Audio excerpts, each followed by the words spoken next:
Amados irmãos e amadas irmãs, retomemos a apresentação de nosso estudo. Agora, nós vamos comentar a análise de objeções implícitas e as respectivas refutações. Objeção número 1.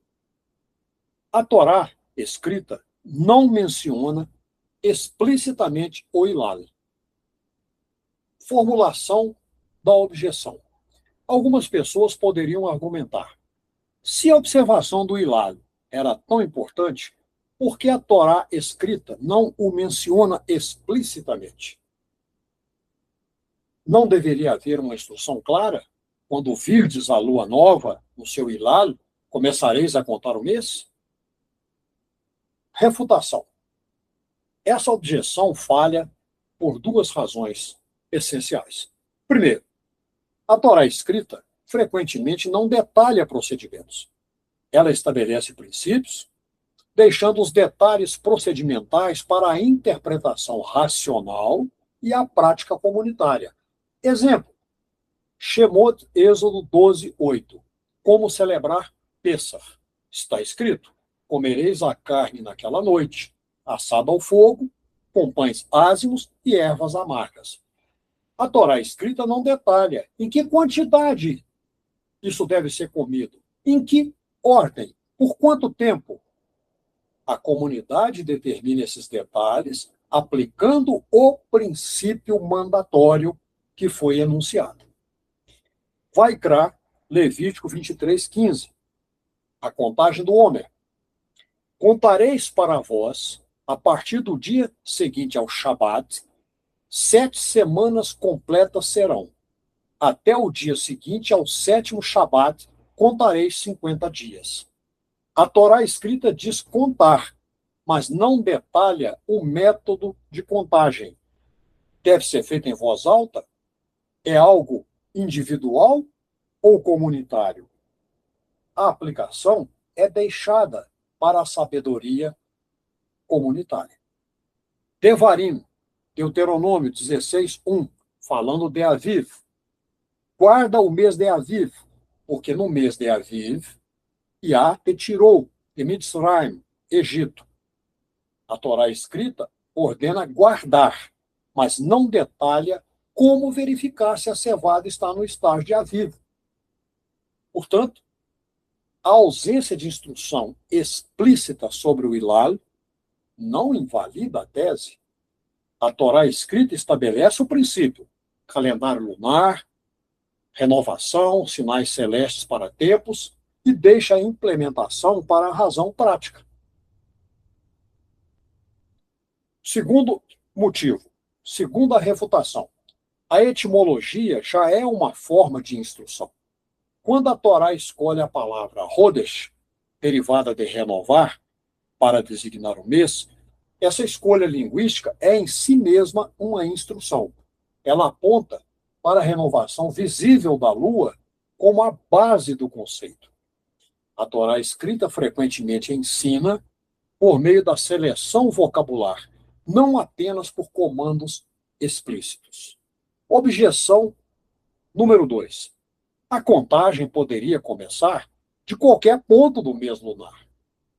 Alguém poderia argumentar: a Torá escrita menciona mês, mas não especifica que a contagem começa pelo Hilal. Poderia começar, por exemplo, pela lua cheia, ou até por um ponto arbitrário no ciclo.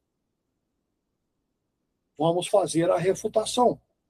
Essa objeção falha porque ignora a correspondência perfeita entre datas da Torá escrita e fases lunares. Por exemplo, Bereshit 7:11, que já lemos aqui, falando sobre o Mabul, o dilúvio. Se o mês começasse por um ponto arbitrário ou pela lua cheia, as datas internas não corresponderiam às fases lunares de forma consistente, mas elas o fazem. Outro exemplo crucial, Shemot, Êxodo 12, 1 a 6 e a lua cheia. Pêssar é celebrada no 14º dia do primeiro mês. Astronomicamente, Isso corresponde à lua cheia, quando a lua está no ponto diametralmente oposto ao Sol. Se o mês começasse pela lua cheia, o primeiro dia seria lua cheia, o 14º seria aproximadamente lua nova. Portanto, Pêssar ocorreria na lua errada. Com o mês começando pelo Hilal, o primeiro dia é exatamente esse, a primeira visibilidade do Hilal. O 14º e o 15º dia correspondem à lua cheia, exatamente como observado astronomicamente.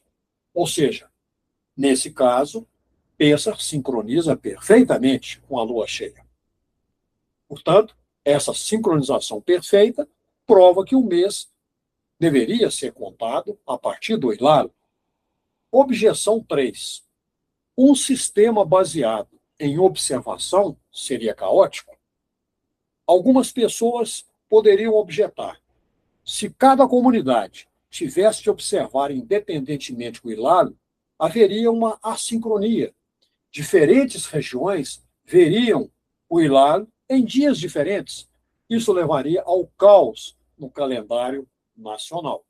Lembrando que a terra de Israel tem pequena área territorial. Refutação prática e exegética dessa objeção. A variação na visibilidade do Hilal entre regiões em Israel é mínima, no máximo um dia, se tanto, e frequentemente é simultaneamente visível em todo o país, devido às suas exíguas dimensões territoriais. Nos tempos antigos, a Torá escrita prescrevia que os Moadim eram celebrados no seu tempo determinado, isto é, uniformemente. O santuário central, posteriormente o templo, era o ponto de referência nacional. Uma vez que o Rosh Chodesh era proclamado a partir do santuário, toda a nação saberia simultaneamente. A Torá ordena, em Vaikra, Levítico 23:4, o seguinte: esses Moadim convocareis no seu tempo determinado, indicando que a sincronização era essencial e perfeitamente exequível. Podemos dar também uma resposta exegética. Em Bamidbar, Números 10:10, é descrito que as trombetas eram tocadas no Rosh Chodesh. O texto pressupõe que isso ocorria em toda a nação simultaneamente. O que diz o verso? E nos princípios dos vossos meses tocareis as trombetas sobre vossos holocaustos. O verbo está em segunda pessoa do plural. Vós tocareis. Isso não descreve atos isolados, mas uma ação comunitária sincronizada. Para que isso fosse possível, um sistema de proclamação centralizada do Rosh Chodesh era essencial. E isso é exatamente o que um sistema de observação oferece. Um ponto de referência claro, o Hilal, que permite sincronização rápida por meio de mensageiros ou sinais visuais. Passemos agora ao bloco 3, no qual faremos uma síntese teológica, em que será analisada a correlação entre o Hilal e a vontade de Deus. Primeiro ponto. Regressemos a Bereshit 1, 14 e 16, para revermos os luminares como manifestação da providência divina. E disse Deus: haja luminares no firmamento do céu, para fazerem separação entre o dia e a noite, e sejam eles para sinais, e para tempos determinados, e para dias e anos. E fez Deus os dois grandes luminares, o luminar maior para governar o dia, e o luminar menor para governar a noite, e as estrelas. Qual é a perspectiva teológica que deparamos aqui? O Altíssimo Deus ordena o cosmos não como um relógio mecânico distante, mas como uma manifestação contínua de sua providência e comunicação. Os luminares são sinais, isto é, meios pelos quais o Altíssimo Deus fala ao seu povo através da criação. Quando um israelita observava o hilal aparecer no céu ocidental, ele não apenas determinava o mês, ele participava de uma comunicação divina. Estava lendo o livro da criação que Deus abriu para ele. Isso contrasta radicalmente com o uso de um sistema de cálculos astronômicos pré-determinados, que transformaria a determinação do tempo em uma questão técnica e impessoal, divorciada da percepção imediata e, digo eu, adorativa, obediente, respeitosa da criação e da providência divina. Segundo aspecto, a simplicidade como reflexo da vontade de Deus. Em Devarim, Deuteronômio 30, 11 a 14, está expressa uma verdade teológica central sobre as instruções divinas. Vamos ler. Certamente, este mandamento que hoje te ordeno não é demasiado difícil para ti, nem está longe. Não está nos céus para dizeres: quem subirá aos céus para nolo trazer?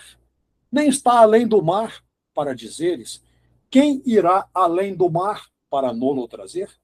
Mas a palavra está muito perto de ti, na tua boca e no teu coração, para que a cumpras. Como podemos aplicar essa passagem à observação do hilal? A observação do hilal é exatamente o tipo de prática que esse verso descreve. Não é difícil. Qualquer pessoa com visão, ou seja, que enxergue, pode observar o frouxo, o tênue brilho do hilal lunar. Não está nos céus, muito distante, não requer conhecimento oculto ou avançado, ou equipamentos sofisticados, está simplesmente no campo visível do céu. Ou seja, está perto de ti, na tua boca e no teu coração. Por quê?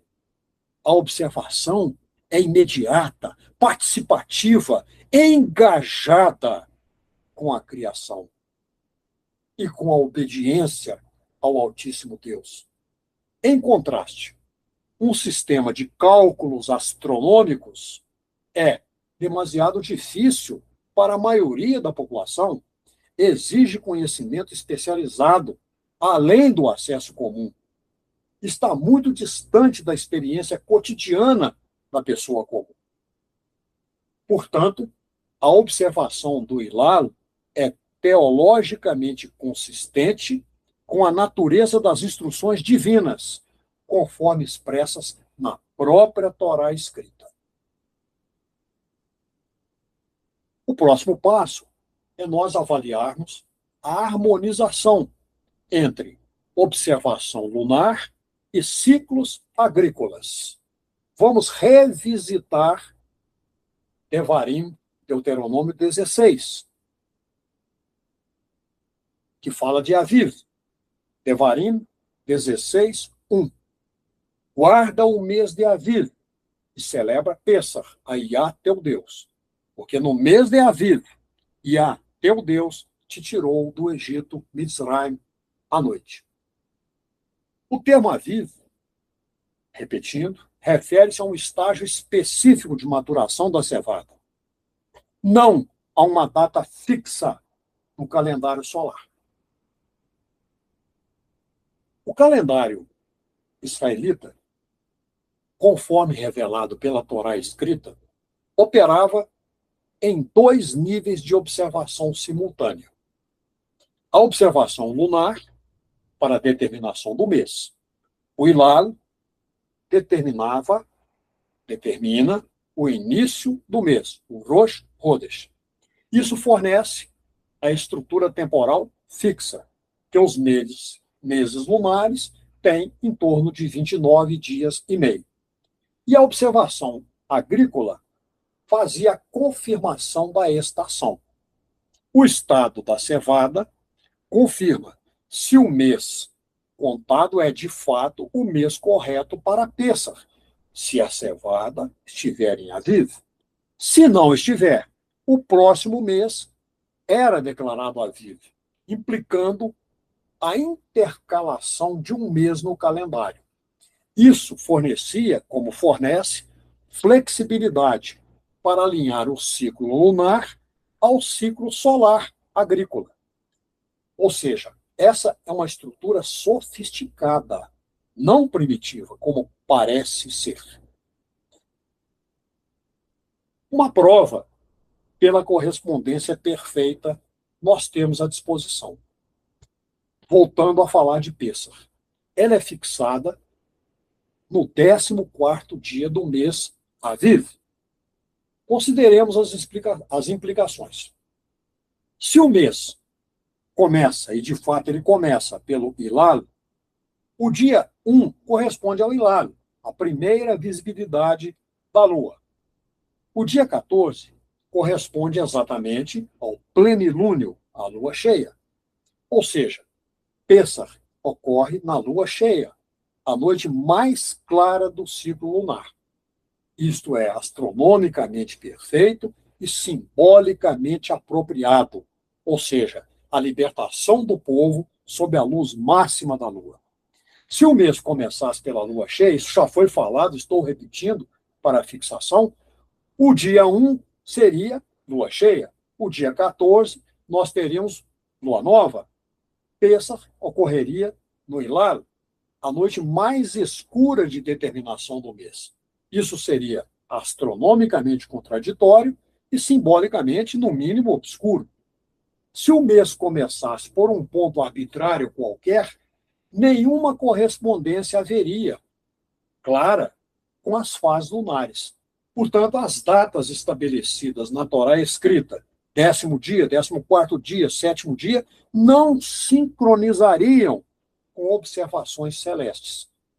Ou seja, a correspondência perfeita entre 14º dia e lua cheia, no caso de Pêssar, prova de forma inescapável que o mês começava pelo Hilal.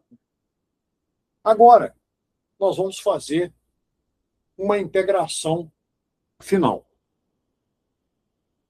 Vamos analisar, inicialmente, 5 pilares teológicos para fazermos a reconexão. Os 5 pilares que sustentam a nossa tese. Pilar 1, conforme Bereshit 1:14. Os luminares são criados como sinais para os tempos determinados. A lua, visível e cíclica, é o instrumento perfeito para esse propósito. Pilar 2, o etimológico, a raiz, ret, resh, shin. A palavra para mês, rodesh, significa fundamentalmente renovação. Qual renovação? A renovação observável da Lua pela visibilização do Hilal. Pilar 3, o calendárico, conforme Shemot, Êxodo 12, Vaikra, Levítico 23. Os Moadim, tempos determinados, tempos designados, encontros marcados, festas, são fixados em datas específicas do mês lunar. Pêssar no 14º dia, Sukkot no 15º dia, etc. A precisão dessa contagem exige um ponto de partida claro e observável, o Hilal. Pilar 4, pragmático, a simplicidade acessível. A observação do Hilal é acessível a toda a população. E isso é consistente com o princípio da Torá escrita de acessibilidade universal das instruções divinas, que não podem ser privilégio de grupos de elite. Pilar 5, validativo, o testemunho comunitário. O princípio de validação por múltiplas testemunhas garante a sincronização comunitária da observação do hilal. Esses 5 pilares não são independentes, formam uma estrutura integrada e mutuamente sustentável. Temos aqui, ainda, nesse pilar, um argumento que é chamado a fortiori, do menor para o maior. O que quer dizer isso? Um argumento final e decisivo pode ser construído por esse método a fortiori. Se a Torá escrita ordena, e ela o faz, observação em contextos menores, como o estado da cevada e a contagem de dias, então, certamente ordena observação para a questão mais fundamental, a determinação do mês, que estrutura todo o calendário de tempos determinados ou designados ou encontros marcados pelo Altíssimo Deus. Vejamos alguns exemplos de observação ordenada na Torá escrita. Primeiro, Vaikra, Levítico 19, 23 a 24, que fala da observação de árvores frutíferas. Quando entrardes na terra e plantardes toda árvore de alimento, então tereis seu fruto como incircunciso. No 4º ano, todo o seu fruto será santo. Louvor a Iá. Aqui, a Torá ordena a observação do estágio de desenvolvimento da árvore. 3 anos de imaturidade e depois madureza, para determinar a santidade do fruto. Devarim, Deuteronômio 16, 1. De novo, a guarda do Aviv. Guarda o mês de Aviv e celebra Pêssar. A observação do estado agrícola é essencial para a determinação calendárica. Devarim, Deuteronômio 17, 7. A observação de evidência. A mão das testemunhas será primeiro sobre ele para matá-lo, e depois a mão de todo o povo. A observação de evidência por testemunhas é fundamental para a justiça. Então, se a Torá ordena observação para questões secundárias, como estado de árvores, comportamento de testemunhas, certamente ordena observação para a questão primária, da determinação do mês. Portanto, a observação do hilal não é mera inferência, é uma consequência lógica necessária dos princípios da Torá escrita sobre observação e validação. Chegamos agora no ponto da conclusão afirmativa. Aqui nós vamos fazer algumas declarações.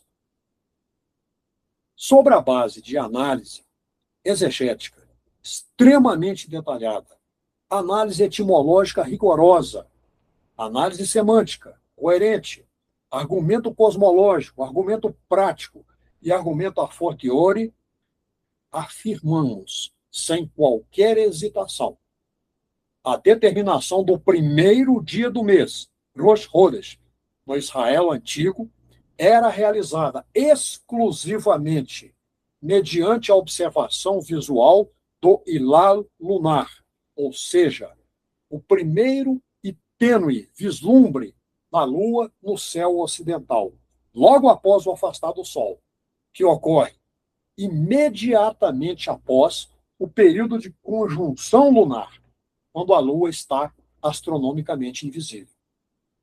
Essa tese que apresentamos é textualmente fundamentada, porque, apoiada em análise verso a verso de todas as passagens relevantes da Torá escrita pertinentes, linguisticamente coerente, sustentada pela etimologia precisa, morfologia e semântica hebraicas, teologicamente consistente, alinhada com os princípios cosmológicos, hermenêuticos e éticos expressos na Torá escrita, praticamente viável, oferecendo um método simples, acessível e verificável para toda a comunidade, internamente coerente, explicando de forma até elegante toda a estrutura calendárica da Torá escrita, incluindo a sincronização perfeita entre datas prescritas e fases lunares. Vamos comentar algumas implicações teológicas e históricas. Nessa conclusão, nós observamos que os termos ressoam com implicações profundas. Primeira, a teológica.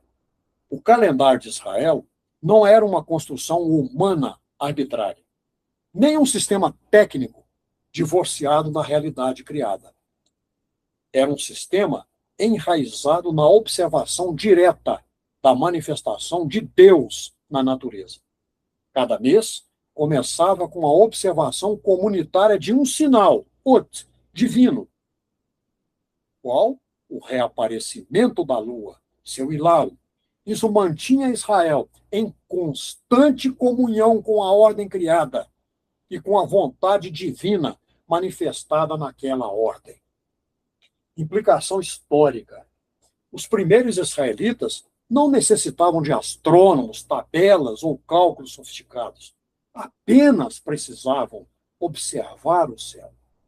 Isso explica porque o sistema calendárico funcionou de forma consistente, mesmo em contexto de dispersão, escravidão e exílio, porque era baseado em um fenômeno universalmente observável e autovalidador. E também uma implicação hermenêutica. A Torá escrita é um documento que confia na razão humana e na observação comum para a aplicação prática de seus princípios. Não existem especialistas, hierarquias técnicas ou estruturas burocráticas. Qualquer israelita que pudesse observar o céu podia participar na determinação do calendário sagrado. Vamos fazer uma declaração de escopo que é extremamente importante. Neste momento, antes de partirmos para a conclusão final, cumpre declararmos explicitamente: este estudo está rigorosamente limitado à Torá escrita. Não foram considerados os Neviim, profetas, os Ketuvim, escritos, o Talmud, seja ele Bavli ou Yerushalayim, os Midrashim, ou literatura rabínica posterior, a Mishnah, influências helenísticas ou babilônicas posteriores. Nada disso foi considerado. A razão dessa restrição é preservar a integridade exegética primária. Qualquer desenvolvimento histórico posterior da prática calendárica judaica é secundário e derivado em relação ao que a Torá escrita testemunha. Se práticas posteriores divergem da observação lunar, isso não invalida nossa tese sobre a intenção original e o conteúdo da Torá escrita, que é expressão da verdade, porque contém a palavra de Deus. Agora, nós ingressamos na conclusão final. A Torá escrita, quando examinada com rigor exegético, clareza terminológica e coerência teológica, revela uma verdade simples e profunda.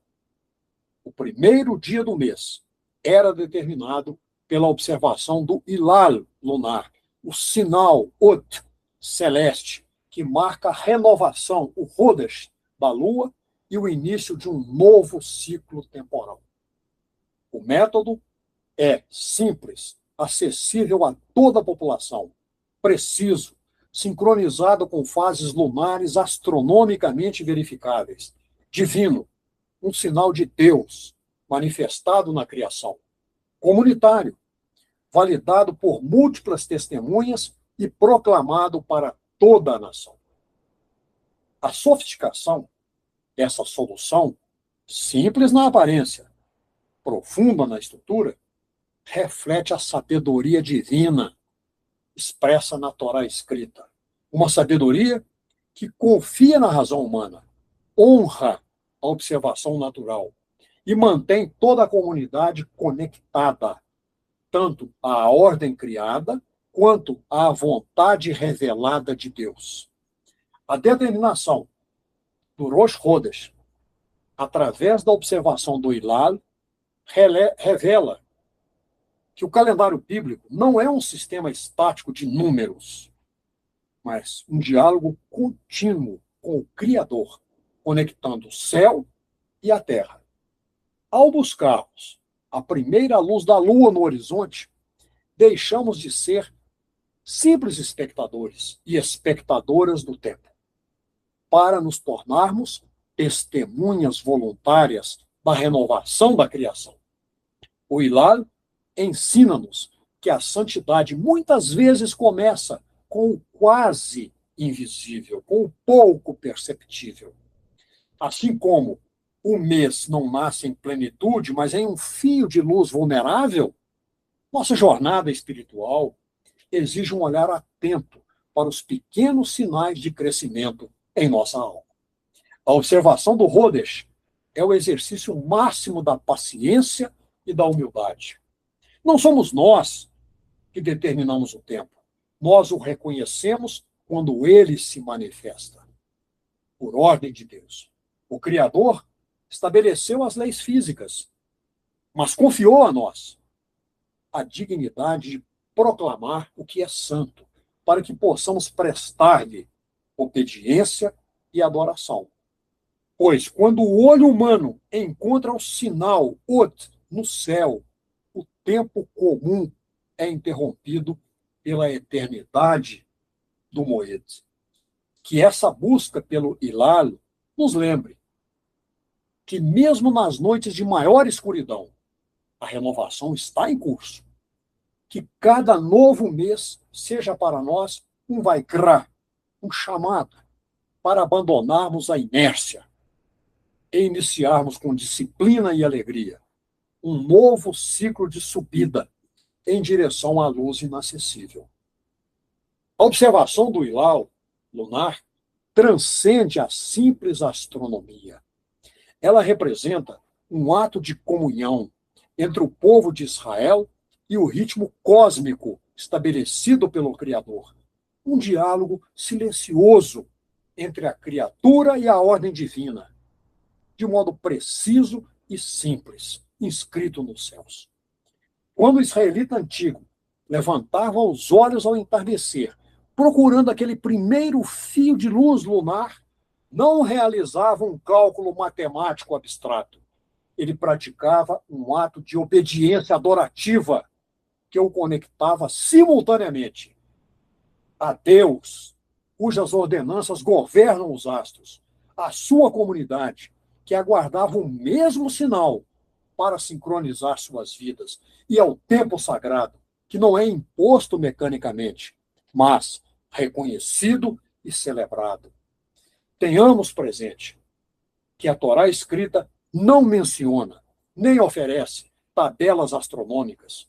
Ela oferece observação viva, exigindo que cada geração seja testemunha ativa do cumprimento das promessas divinas. Por isso, o Hilal é símbolo da renovação contínua. Aquele filete fino, quase imperceptível, que emerge das trevas, é a metáfora perfeita de nossa vida espiritual. Por quê? Começa invisível, exigindo emuná e vigilância. Cresce gradualmente, revelando padrão e propósito. Atinge plenitude, testemunhando a fidelidade divina, e retorna ao silêncio, ensinando humildade e ciclo. A cada mês, Israel era convidado a renovar sua aliança com o tempo, reconhecendo que nenhum momento é trivial, quando dedicado ao Altíssimo Deus. Precisamos ainda apreciar em 4 aspectos a relevância contemporânea para a nossa congregação messiânica, que segue Yeshua HaMashiach e honra as raízes hebraicas da Emuná. Primeiro aspecto, vigilância espiritual. Assim como os antigos procuravam o Hilal, temos o chamado para discernir os sinais dos tempos, não com ansiedade, mas com atenção sagrada, como está em Matitiarro, Mateus 24, 32 e 33. Segundo aspecto, a comunhão corporativa. O Hilal era observado coletivamente. Não havia meu mês ou seu mês. Havia o mês de Israel. Isso resgata a importância da unidade congregacional nesses tempos difíceis, abstrusos de fragmentação. Terceiro aspecto, santificação do tempo. Ao reconhecer que o tempo é sagrado e ordenado por Deus, rejeitamos a ilusão moderna de que o tempo é apenas mercadoria a ser consumida. Cada mês é uma oportunidade de realinhamento espiritual que deve ser efetivado nos termos ordenados pelo Criador. Quarto aspecto, fidelidade nas pequenas coisas. A observação do Hilal não é espetacular, é humilde, exata, repetitiva, mas é nessa fidelidade às pequenas ordenanças que se constrói o caráter espiritual. Confiram em Lucas 16, 10. E assim como Israel reflete a glória de Deus, a congregação messiânica reflete a luz da Yeshua HaMashiach. Cada pessoa crente é chamada a ser um hilal, um reflexo crescente da graça divina. Amados irmãos e amadas irmãs, neste mundo saturado de calendários digitais, alarmes automáticos, sincronizações por satélite, há algo profundamente restaurador em retornar à observação. Qual seja, olhar para o céu, aguardar o sinal, reconhecer o padrão e celebrar com a comunidade. Isso não é nostalgia, é sabedoria perene. A compreensão de que estar vivo é estar atento. E estar atento é estar em comunhão com o Criador. O Hilal continua aparecendo, noite após noite, século após século. Sua mensagem permanece imutável. O tempo é sagrado. Portanto, observem, celebrem, renovem-se. Para a nossa congregação messiânica contemporânea, essa lição é tanto um convite quanto um desafio. Recuperar a vigilância espiritual, a comunhão corporativa e a santificação do tempo, não como arcaísmo, como algo obsoleto, mas como prática profética que nos mantém alinhados e alinhadas com o propósito eterno de Deus, contido em sua vontade soberana. O Hilal, amados irmãos e amadas irmãs, está à nossa espera, como sempre. Amém e amém.